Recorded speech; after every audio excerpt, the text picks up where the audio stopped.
شكرا شباب، شو اخباركم؟ جاتكم بحلقة جديدة، واليوم ويانا حل مشكلة الملفات او الهكر. تدخل على الملفات، تروح على الهكر مالتك. الهكر اللي راح استخدمه تلقونه بقناة التليجرام.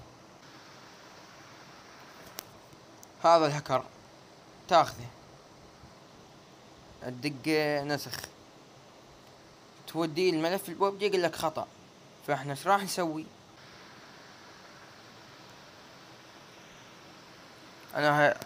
يا ولد، هاي الطريقة البوبجي العالمية.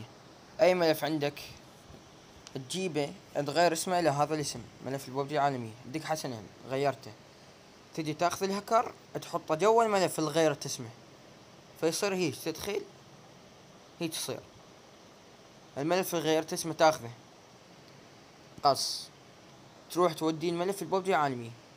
تابعوا وياي. تخريج، بداية الملفات هيج تطلع اندرويد اول واحد، لازم هاي موجود بكل جهاز. داتا اول وحدة، لصق، تطبيق على جميع الملفات، استبدال. بس صار الهكر عندك، وثمن لا هاي الطريقة.